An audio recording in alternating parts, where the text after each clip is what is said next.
नमस्कार, कंज्यूमर अड्डा में आपका स्वागत है। आज हम बात कर रहे हैं टैटूज की कि टैटूज कूल है, ये तो सब जानते हैं, लेकिन कितने सेफ हैं, हम इस पर भी बात करेंगे।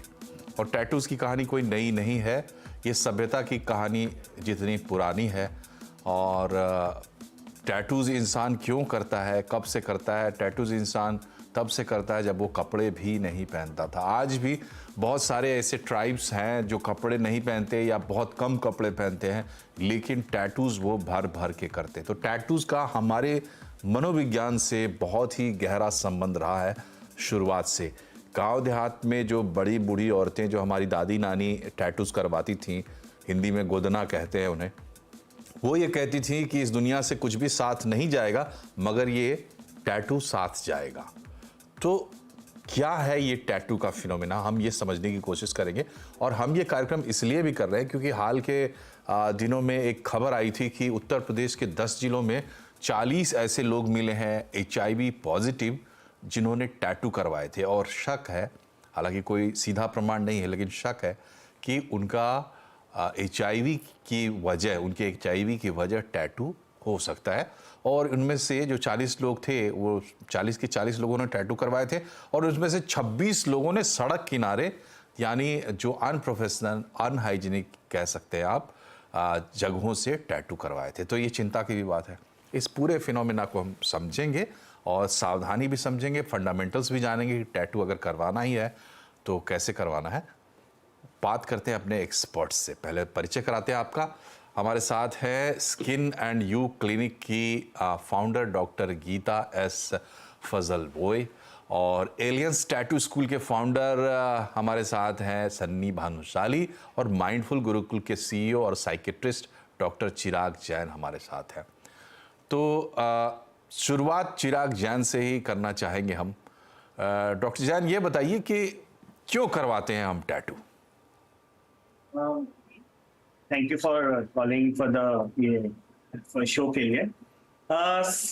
टैटू ये फिनोमेना, मतलब जैसे आपने कहा, बहुत सालों से है, लेकिन जो रीसेंट ट्रेंड्स है जो दिख रहे हैं, जो ज्यादा से ज्यादा लोगों को अपने इमोशंस एक्सप्रेस करने हैं, लोगों को बताना है कि वो क्या फील करते हैं। काफी बार कुछ मेमोरीज होती है हमारी जो हम चाहते हैं कि हम उस मेमोरी को रखें। जैसे कोई हमने किसी को लूज कर दिया है, कोई हमारे लाइफ में नहीं है आज, या कुछ चीजों को हमको पॉजिटिव तरीके से देखना है। यार बार बार जैसे कोई कोट्स हमको बहुत ज्यादा पसंद आते हैं।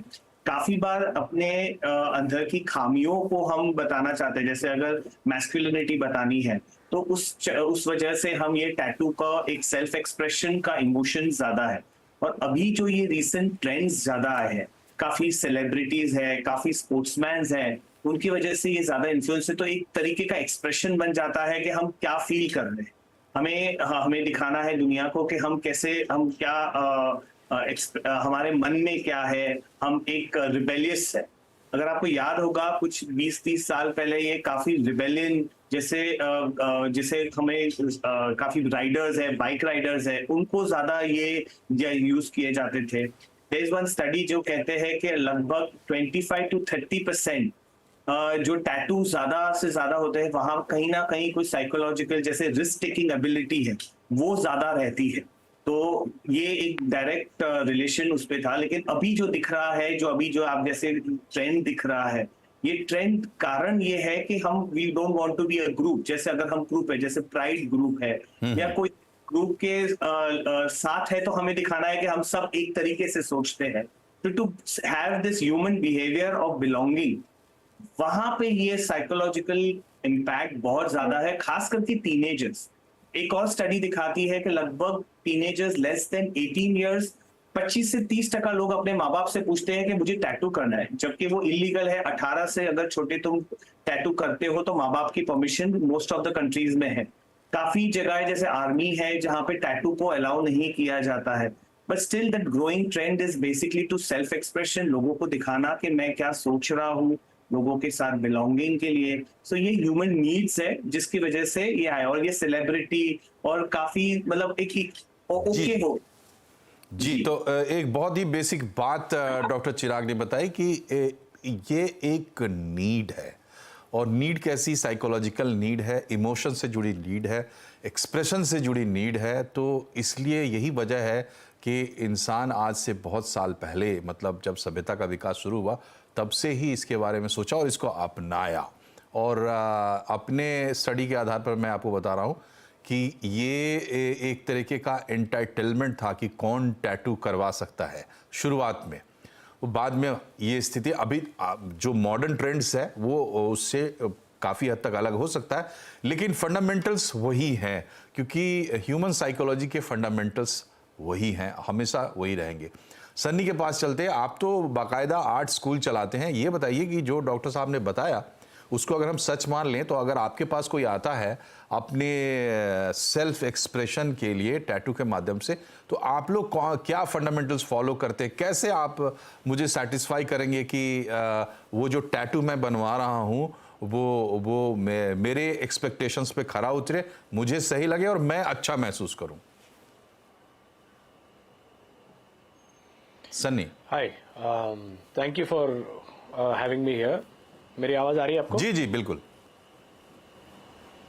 ओके, डॉक्टर जी ने सही कहा। Tattoo is more of a self expression. Basically जो भी टैटू करने आते हैं मोस्टली उनके पास बड़ा ही स्ट्रॉन्ग पर्पस या स्टोरी होता है। मुझे नहीं पता कहाँ क्या रिसर्च चल रहे हैं, पर जो टैटू करवाने आते हैं ना, वो हमारे डेटाबेस के हिसाब से, हमारे रिसर्च के हिसाब से, क्योंकि हम टैटू स्टूडियो चलाते हैं। मैं करीबन 15 साल से टैटूइंग बिजनेस में हूँ। हमारे 16 आउटलेट है अक्रॉस इंडिया और एक स्कूल है। सो टैटू करने के लिए जो लोग आते हैं वो टीनेजर्स नहीं होते हैं। टीनेजर्स को इंटरेस्ट होता है पर वो टैटू नहीं करा पाते, बिकॉज उनके लिए कोई सॉलिड पर्पस या स्ट्रॉन्ग रीजनिंग नहीं होता वो करने के लिए। आउट ऑफ ट्रेंड उनको फील होता है कभी कभी कोई ग्रुप का पार्ट बनना या किसी और ने किया या कोई सेलिब्रिटी ने किया तो हम भी सोचते हैं, बट वो बहुत कम लोग हैं जो एक्चुअल इसमें टर्न हो जाता है। मोस्टली जो टैटू कराते हैं, एटलीस्ट बाय फार मैं अपने बिजनेस में देखता और समझता हूँ कि जो बंदे सेटल हो गए ना, बेसिकली जहाँ इनकम वगैरह जिनकी स्टार्ट हो जाती है, now they are taking their own decisions. वो अपने हिसाब से डिसीजंस लेते हैं, मॉम डैड के ऊपर डिपेंडेंट नहीं होता किसी का डिसीजन। ये लोग ज्यादा आउटगोइंग है, फ्रीडम एक्सपीरियंस कर रहे हैं, and they want to express themselves in some और द अदर वे। सो जरूरी नहीं कि सिर्फ टैटूइंग के थ्रू ही एक्सप्रेशन होता है। एज सिंपल एज कोई बहुत समझो साल भर काम करता है, फिर एक वेकेशन के लिए 2 या 3 हफ्ते की छुट्टी लेता है, even that is a part of the self expression. उसको कहीं जाना है, कुछ करना है, मस्ती करनी है, कुछ नया घूमना है। So there are very different ways to express self. किसी को पसंद आता है कि अपने बॉडी पे आर्ट कराए, and these people who come to get tattoos, उनके पास ना दिमाग में बहुत क्लियर आइडिया रहता है कि उनको चाहिए क्या। मे बी वो डिजाइन फॉर्म में उनको क्लैरिटी नहीं होता, पर उनकी बस स्टोरी होती है, पर्पस होता है। हम बोलते हैं हमारे बिजनेस में कि आर्टिस्ट एक्चुअली कस्टमर होता है। हम क्रिएटिव बीइंग्स है जो आर्टिस्ट का ब्रीफ लेके उसको डिजाइन में कन्वर्ट करके उनको देते हैं। तो जहां आपने सवाल किया कि कि हम कैसे सेटिस्फाई करते हैं, ये इनफैक्ट बहुत इजी रहता है हमारे लिए, क्योंकि जो रियल स्टोरी है जिसकी, वो क्लाइंट की ही होती है, कस्टमर की ही होती है। उनको हम क्रिएटिवली कैसे फॉर्म करके, ब्यूटीफाई करके कैसे प्रेजेंट करें, वो हमारा तो day in day out job है, क्योंकि हम सारे आर्टिस्ट हैं। पर जो ओरिजिनल पर्पस होता है या जो स्टोरी होती है, उसमें सारा इमोशन होता है, ना कि वो आर्ट फॉर्म में। बेसिकली जब ये ड्राइंग या कोई भी आर्ट फॉर्म प्लेस करता है, उसके अंदर जो कस्टमर फील करता है ना अटैचमेंट, और दुनिया में कोई और करता नहीं होता है। वो उसको दिखते रहता है उसके डिजाइन में क्या है। एंड इमोशनल क्वोशंट बहुत हाई होता है जब ये टैटू करते हैं अपनी बॉडी पे। तो so when it is done, sorry ji बोलिए, when the tattoo is done, ये पर्सनालिटी रिफ्रेशमेंट फील करते हैं। ये हमारा एक्सपीरियंस रहा है। There is some elevation in their personality after the tattoo. Tattoo का रीजन कोई भी हो सकता है. इट कैन बी किसी ने माइलस्टोन अचीव किया तो उसके सेलिब्रेशन में करना है, या किसी के बड़े स्ट्रांग गोल्स है तो उसको याद रखने के लिए कुछ करना है, या किसी ने किसी ने उनको इंस्पायर किया हो तो इंस्पिरेशनल कोट्स हो सकते हैं, या पर्सनालिटी हो सकता है. जी, जी. किसी के केस में इमोशनल सैडनेस होता है कि may be mom dad passed away, pet passed away, कोई ना कोई बड़ा ही स्ट्रांग इमोशनल ये रहता है जिसकी वजह से उनको क्रेविंग आता है कि यार मुझे ये करना है. And the moment that comes on the skin वो होता है, there is this identity refreshment which happens. ये सारे लोग ना एलिवेटेड फील करते हैं काफी समय तक. एंड इनफैक्ट कोई केस में लोग बोलते हैं कि टैटूइंग थोड़ा सा एडिक्टिव लगता है. उसका रीजन ही ये है कि वो जो एक्सपीरियंस होता है टैटू करने के बाद जो फील होता है कुछ समय तक, उनको शायद फिर से वो महसूस करना होता है. That's why they get second and the third and the fourth tattoo. ठीक है. बट डॉक्टर जी बोल रहे हो एग्जैक्टली मैं सेम लाइंस पे बोल रहा हूँ, उसमें कोई अलग नहीं है. ठीक है. फंडामेंटल्स क्लियर हो गए. बहुत अच्छे तरीके से आपने बताया, बिकॉज आप उसको day to day in day out experience कर रहे हैं, तो आपकी बात जो है ये फ्रॉम द हॉर्सेस माउथ जैसी बात है. हजारों टैटूज आप कर चुके हैं. अब हम चलते हैं डॉक्टर गीता के पास और ये समझते हैं कि चलिए टैटू करवाना है, जो फंडामेंटल्स है वो हमारे क्लियर है, हम करवाना चाहते हैं. बट एक स्किन डॉक्टर के तौर पर, चूंकि वो हमारे स्किन में जाता है, ऑब्वियसली वो हमारे अपर लेयर्स में जाता है ऐसा कहते हैं, मगर इसके फंडामेंटल्स क्या है, हमें क्या जानना चाहिए एक स्किन डॉक्टर से टैटू के बारे में? Good evening, everybody. I hope you can hear me. Yes. So tattooing is a method. कुछ नहीं है, हम implantation of pigment granule कर रहे हैं in the deeper layers of the skin. That is the basic process. Needle के साथ होता है, ink का use होता है, and we need a professional to do it. 3 लोगों की जरूरत है to get a tattoo done. But I mean all the other panelists also, this question is to everybody that हम जब स्किन में या स्किन केयर में कोई भी ट्रीटमेंट करते हैं उसके कोई सेट प्रोटोकॉल्स और गाइडलाइंस होते हैं. अब हमारे टैटू रिमूवल के तो गाइडलाइंस बहुत स्ट्रिक्ट सेट हैं, बट टैटू करने के guidelines what I was looking through, I am not talking about professional tattoo parlours. I am sure that the professional tattoo parlors are following some set guidelines. These are exactly like what you said, where people are going to non-professional tattoo parlors and getting the tattoos done. So things that you need to check before getting any of your tattoos done, especially for the skin, is first of all the pigment जो हमारे deeper layers में जा रहा है. दूसरा, needles are used during tattooing. So are the needles safe? Are they sterile? Have they been shed? That needs to be checked. And the third is that is the person doing it professional? Do we have a sanitized area to do it? Equipment sanitized है कि नहीं? Is the skin clean के नहीं? जहाँ पे किया जा रहा है, is there cleanliness taken care of or not? Secondly, skin conditions. क्या are you ready? Are you 18 years and above? I think that is the protocol, but I'm sure a lot of people will tell me because I get a lot of patients. 15 years and younger who have tattoos on them, and yes, they have parents' consent and got it done, but they do get below 18 are also getting tattoos done at the moment. So do you have any skin conditions that has been taken care of? क्या आपको eczema, psoriasis, ऐसा कोई भी skin condition है, keloid formation है? Secondly, क्या आपको diabetes है या आपकी immunity low है जो आप में check नहीं किया गया है? Thirdly, tattoo के बाद भी is there a protocol followed post tattoo?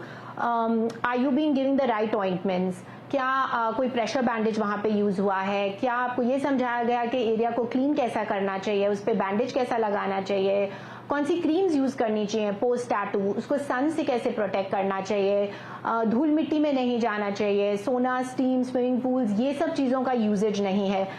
Tattoo is easy to do and if done professionally I have nothing against it, but the post treatment protocol is very important. And another thing is very important, please ink before you are going to do the tattoo. So ink before you are going ahead with the tattoo, because it seems easy, but we do tattoo removals every day. there are a lot of people who come to change tattoos, and I'm sure a lot of the tattoo parlor owners must be thinking the same, that they make a certain person's tattoo or a name, and then they'll again come back, oh, can we work around this or change it? Or we have so many young girls and boys who want to remove the tattoos. So what is very important is to really think before you ink. That is the most important thing. ठीक है, तो सोच समझ के करना है, जरूरी है, क्योंकि जितने मन की जितनी गहराइयों से आप करते हैं, जितना डीप साइकोलॉजिकल कनेक्शन एक टैटू का होता है आपसे, वो बहुत इंपॉर्टेंट है, उसको समझना बहुत ज़रूरी है। और ऊपर से अगर कोई बात दिमाग में आती है, उस पर आप टैटू करवाते हैं, बाद में आपको चेंज करवाना, ये अच्छी बात नहीं, ये अच्छा प्रोसेस नहीं है।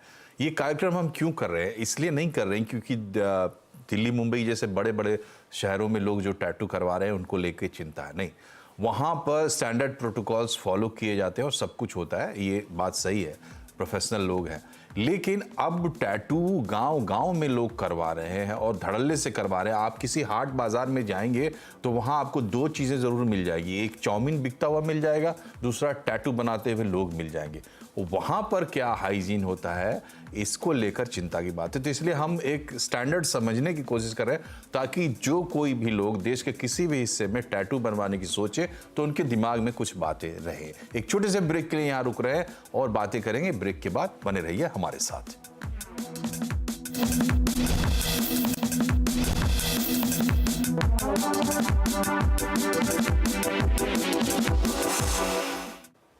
ब्रेक के बाद एक बार फिर से आपका स्वागत है कंज्यूमर अड्डा में। आज हम बात कर रहे हैं टैटूज़ की, फंडामेंटल समझने की कोशिश कर रहे हैं टैटूज़ की। और इस सेगमेंट में समय थोड़ा कम होता है, इसलिए मेहमानों से हमारी गुजारिश है कि जब आप थोड़े छोटे रखेंगे, सबसे पहले सन्नी ये बताइए कि कुछ ऐसे फंडामेंटल्स जो अगर गड़बड़ाएं तो आप टैटू नहीं करेंगे, आप इनकार कर देंगे, भाई मेरे पास नीडल फ्रेश नहीं है, मैं नहीं करूंगा, इस तरह की कुछ चीज़ें। ये सवाल मैं इसलिए पूछ रहा हूं क्योंकि देखिए हमारे देश में लोग सस्ते की तरफ बहुत जल्दी आकर्षित होते हैं, तो जब आप चीप परचेज करेंगे तो उसमें रिस्क बढ़ जाता है। तो कुछ बेसिक बातें आप बता दीजिए जिसमें कि कॉम्प्रोमाइज़ नहीं ही करना है अगर मुझे टैटू करवाना है तो।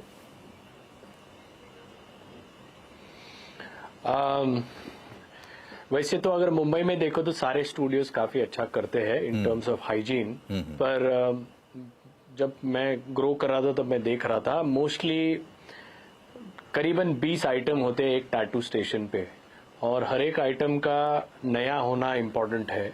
कुछ चीजें हैं जो आप बदल नहीं सकते, तो उसके अराउंड ना रैप होता है जो स्टराइल रैप बनता है। सो क्विकली मैं बताता हूँ, लिस्ट में सारी तो नहीं पर मेन चीजें बताता हूँ।